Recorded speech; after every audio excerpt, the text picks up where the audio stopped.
estamos prontos para encontrar Jesus, Ele não tarda a vir.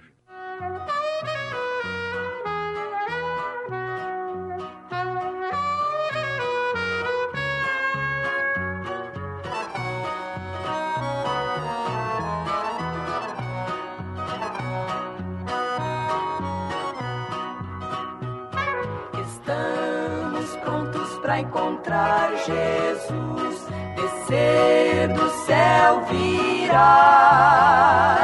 Com nossas luzes vamos esperar, Jesus não tardará.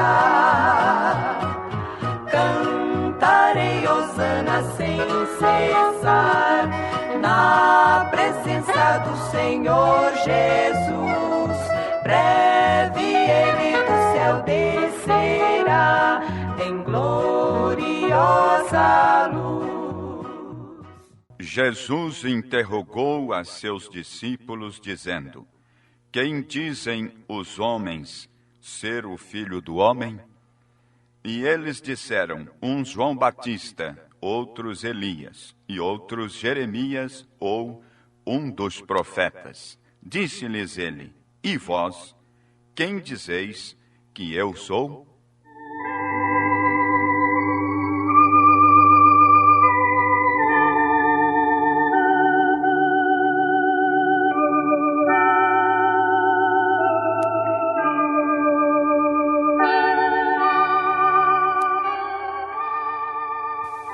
Agora vejam bem, ele lhes fez a pergunta lá.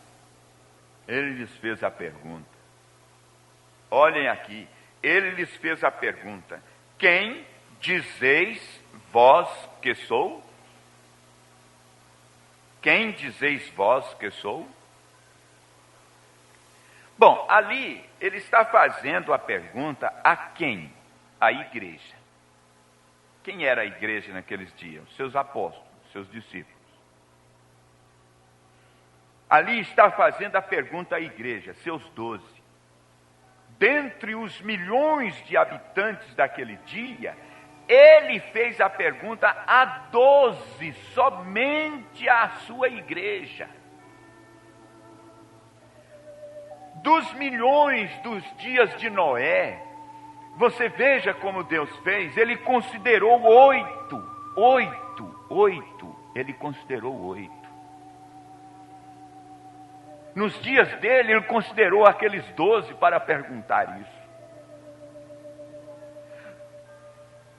E ele disse assim: como foi nos dias de Noé, assim também será nos dias da vinda do Filho do Homem. E quando houve 8 almas que foram salvas nos dias de Noé, eu não estou aqui dizendo que haverá somente 8 almas salvas hoje. Não é isso. E não vá você entender-me mal nisso, porque não é isso. Eu não disse isso. Eu não sei quantos serão salvos naquele último momento. Talvez estaremos tendo contatos com muitas pessoas que, para nós hoje, elas estão produzindo frutos de quem não está salvo, e passa-se o restinho do tempo daqui até o final, e ele chega e nós vamos ter que ver ele como temos visto nós mesmos, redimidos e salvos. Não somos daqueles que condenamos uma pessoa, pode ser, por mais bárbaro que seja seus pecados, seu comportamento, nós ainda temos um respeito de que nós não sabemos até onde Deus está indo com aquela pessoa. Às vezes eu não vou mais com ela, ela não vai mais comigo, mas e se Deus vai com ela mais um pouco? Quer dizer, estende-se um pouco mais, chega a linha da misericórdia um pouquinho para mais longe, para dar mais tempo para ele. Então essa decretação que faz muitas vezes pregadores, e que decreta ali, não, você não tem mais jeito, isso não tem segurança para fazer isso na Bíblia. Não tem. Eu não sei quantos serão salvos naquele último momento, quantos estarão prontos para o rapto, inclusive, daquele grupinho pequeno, não sabemos quantos, Porém, eu posso lhes assegurar que será um grupo pequeno. Nós temos Bíblia para isso, para dizer que é pequeno o rebanho, é pequeno o grupo que sobe no rapto, mas não se pode dizer quantos. Porque estreita é a porta, é o que Jesus disse que são poucos, não falou quantos, mas disse, é poucos. Mas e se vermos milhares deles ainda em relação aos milhares, que serão muito mais milhares que se perdem? Tá? Então estreita é a porta, espinhoso o caminho que leva à vida, e poucos são os que encontram. Porém, quando aparecer um corpo de redimidos dentre todas as eras, então essa sim será uma grande multidão, como nos diz em Apocalipse capítulo 7. Fala de uma grande multidão, a qual ninguém podia contar. Está se falando do limite humano. E estes serão os crentes que sobem de todas as eras. Aí vai dar milhares mesmo, os que caminharam na luz da Bíblia até onde lhes foi revelado, porque Deus vai exigir de acordo com a quantidade de revelação que Deus permitiu que a pessoa ouvisse e recebesse. Ele não vai exigir nada que a pessoa não sabia. Só que ele não vai deixar de exigir tudo que a pessoa já confessou que sabe. Essa é a diferença. Às vezes pessoas nos perguntam, e aqueles que morreram nos dias de Lutero, nos dias dos outros, e que não eram essa classe de vida, de evangelho, dessa forma, desse ensino que vocês têm? Não, isso não nos preocupa, nós já entendemos que é de acordo com a luz que Deus deu. Eu sei que Lutero pregou, o justo viverá da fé. Deu a vida por aquilo. Pessoas na sua era viveu aquilo. No entretanto, a classe da vida deles, particularmente, eles tiveram muitas coisas erradas, inclusive crendo em 3 pessoas na divindade. Você não pode querer que Deus te salve com aquela crença no que era errado, que eles não tiveram luz naquele dia, mas você tem agora. Você tem agora. Naqueles dias eles não sabiam que Jesus não era a segunda pessoa. Eles não viam Jesus como um verdadeiro Deus encarnado. Não tinham luz para isso. E estava na mesma Bíblia, que é a mesma Bíblia que Lutero leu, é a que nós lemos. Mas ele não tinha luz para isso, quer dizer, ele não tinha revelação do que estava escrito. Mas o que ele recebeu, ele foi fiel. E os seus crentes também foram. Inclusive, o maior milagre dos dias de Lutero não foi aquele fato dele protestar o sistema católico da forma que ele protestou. Não.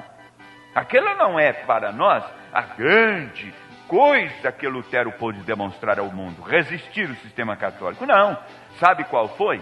Foi permanecer com sanidade mental equilibrada, mesmo ante tanto fanatismo que tinha, no meio do seu próprio trabalho. E ele manteve-se equilibrado. E isso vale para esse dia também. Porque nós também somos chamados de fanáticos. Eles adoram Brana. Bom, que existe grupo que adora por aí, eu não duvido. Nós não somos desses. Não adoramos o irmão Brana. Não cremos que irmão Brana é Jesus. E que irmão Brana é Cristo. E aqui. Não somos. Mas tem esses grupos? Tem. Nós podemos levar essa fama, mas injustamente.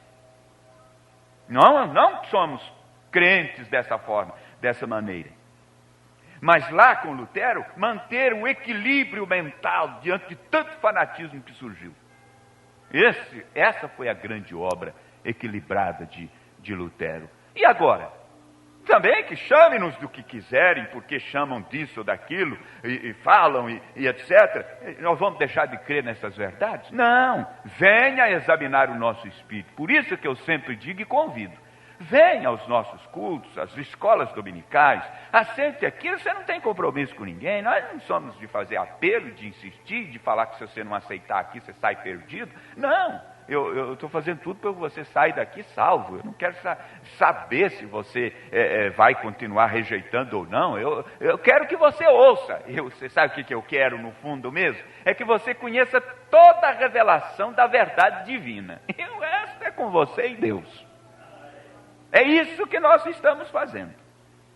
Por isso, assistir, acompanhar, como São Paulo disse, examinar tudo, reter o que é bom. Então veja isso aqui. Eles caminharam na luz da Bíblia que eles tiveram naqueles dias de Lutero, de Wesley, etc. Até onde lhes foi revelado? Você acha que se tivesse sido revelado para Lutero que o batismo nas águas não era por aspersão mesmo, e era por imersão, e tinha que ser no nome do Senhor Jesus Cristo, você acha que Lutero ia rejeitar isso? Ele não rejeitaria, ele não rejeitou quando ele viu as coisas em relação ao sistema que ele estava. Aquele método de alcançar confiança na salvação através dos sacrifícios. Ele foi tão fiel àquilo que ele foi lá e cumpriu o último voto que ele fez, depois de ter até recebido luz, que o justo viverá da fé, mas ele tinha umas promessas lá, ele foi lá e cumpriu, e voltou e fez o protesto. Então você acha que se ele tivesse tido revelação, que o batismo nas águas é em nome do Senhor Jesus Cristo, Lutero não teria pregado? Teria sim. João Wesley teria sim. Ele enfrentou a sociedade do seu dia com aquilo que ele recebeu de luz. Nós também temos que enfrentar com a luz que temos. Aquela foi até ali, mas agora é uma luz maior. Você hoje tem energia elétrica, pode acender quantas lâmpadas aí em qualquer lugar e ter tudo clarinho. Você vai ficar com lamparina acesa? Você vai ficar com a vela acesa? Não, eu não quero energia, eu vou ficar com o original. É uma velinha. E vai ficar. E do jeito estão os crentes. A maior parte dessas doutrinas aí tiveram uma velinha. Estava tudo escuro, aquela velinha. Apague as luzes de qualquer auditório, todas as luzes, uma noite escura mesmo. Depois acenda uma velazinha. Dá uma claridade que atinge todos, só que é ruim. Mas se não tiver outra, já dá para você andar sem tropeçar. Então é isso. Agora você tem hoje energia elétrica, você vai, não quer mais nenhum lampiãozinho a gás. Aquele barulho, aquela zoada, aquele calor. Para quê? Você tem lâmpada aí, ó.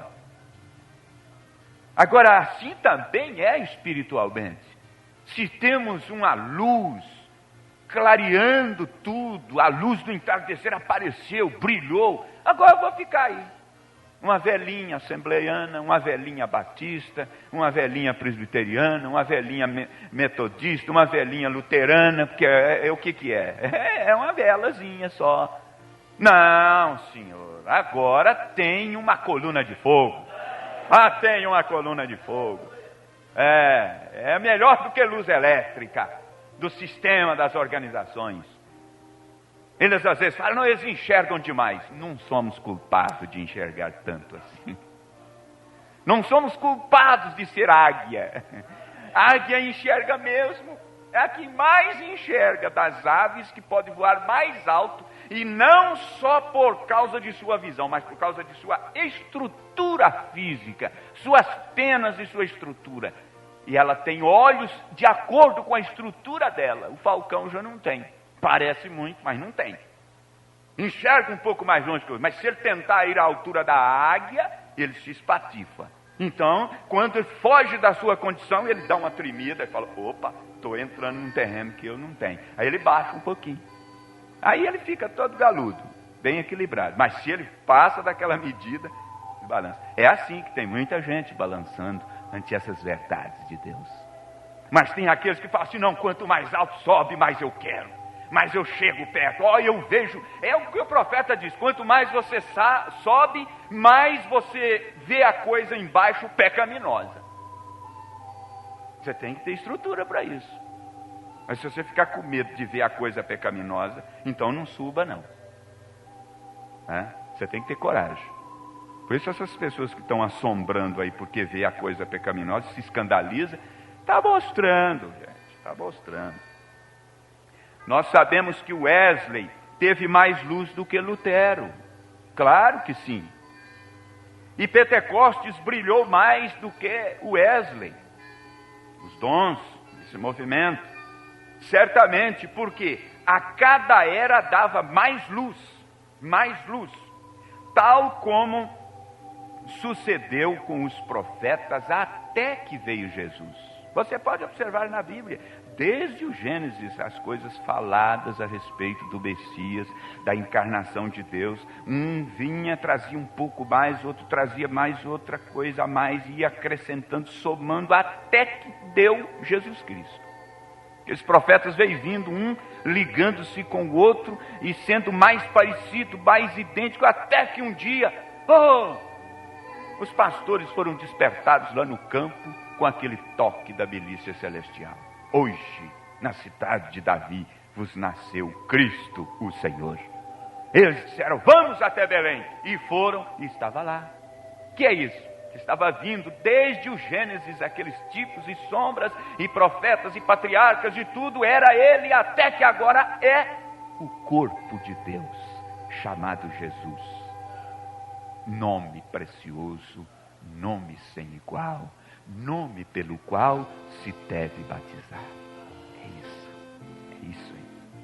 Até que veio Jesus. E quando Cristo na igreja está se dando a conhecer, e assim a coisa completa é a revelação de Deus para voltar a Eva, a igreja, não é? A Eva, a sua posição correta com seu esposo. Nós não temos acertos a fazer com o Adão, primeiro, com a Eva, a primeira.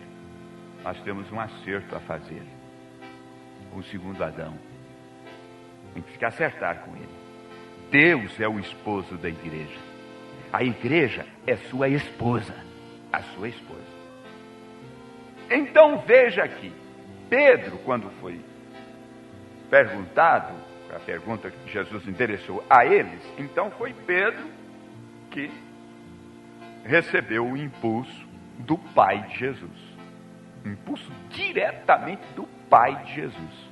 Quando Jesus fez a pergunta para eles, o que eles mesmos diziam que ele era, então veio o Pai de Jesus, o Espírito Santo veio e deu um toque num crente chamado Pedro.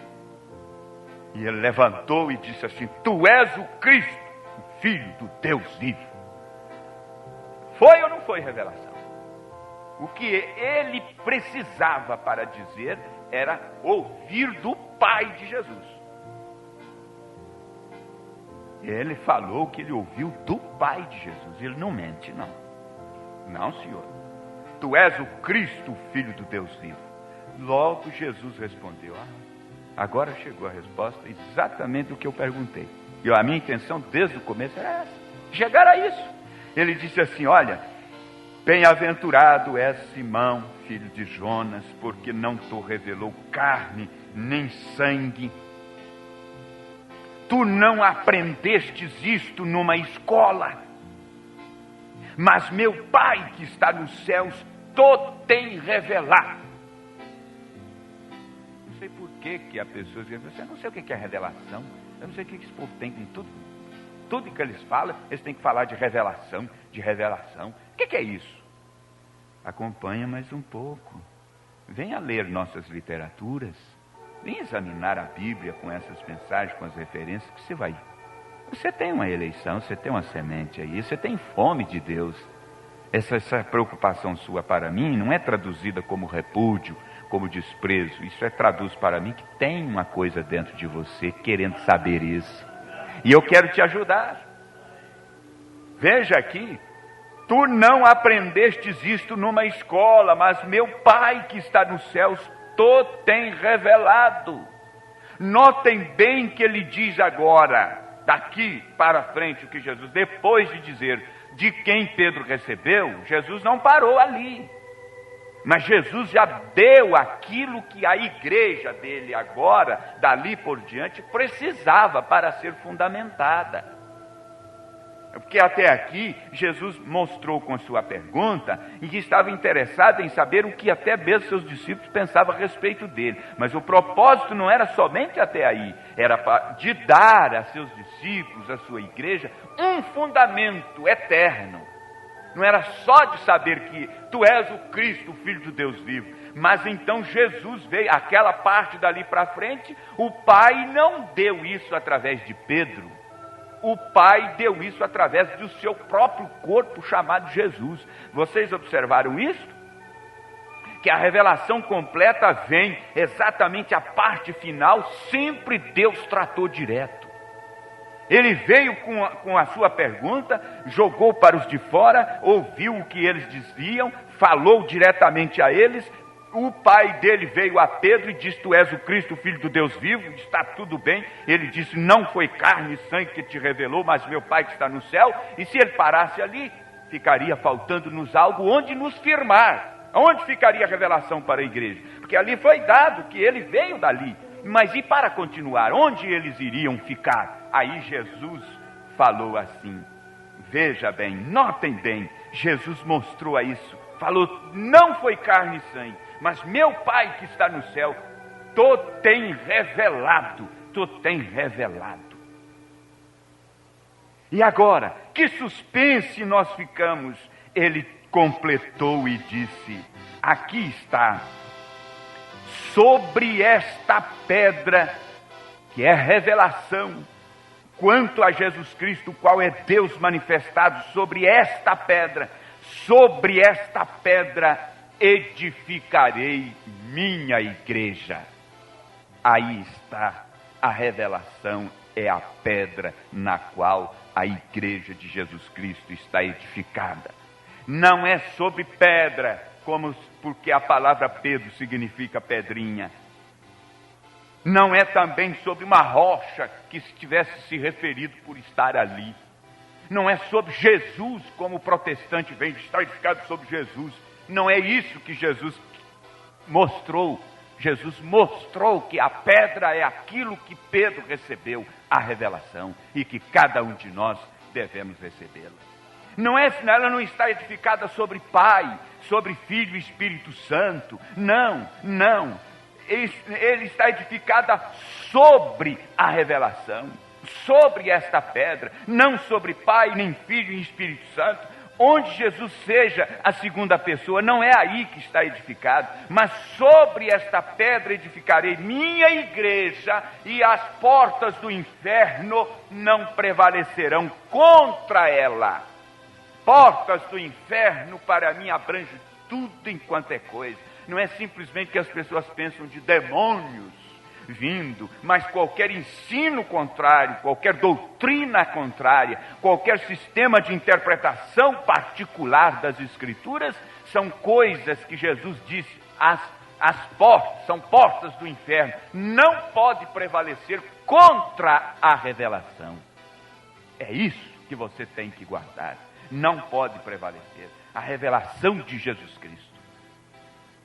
Notem bem, Cristo em você o faz o centro da vida da revelação. Você vê? A vida de Cristo em você faz a ele o centro da revelação. Cristo na Bíblia faz da Bíblia a revelação completa de Cristo.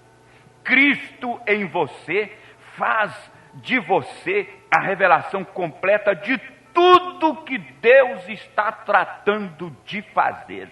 Você então poderia perguntar-me: que é o novo nascimento? O senhor está dizendo que isso aí tudo tem que estar em mim? Então o que é novo nascimento? Que se faz tão necessário? Jesus disse. Você sabe o que é novo nascimento? Guarde isso aqui. É a revelação pessoal de Jesus Cristo a você.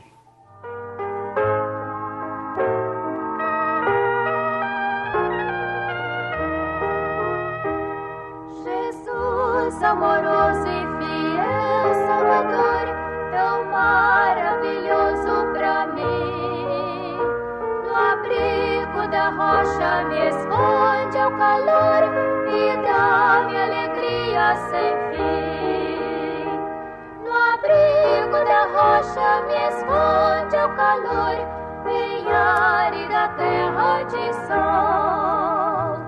Oculta minha alma em seu próximo amor e cobre-me com sua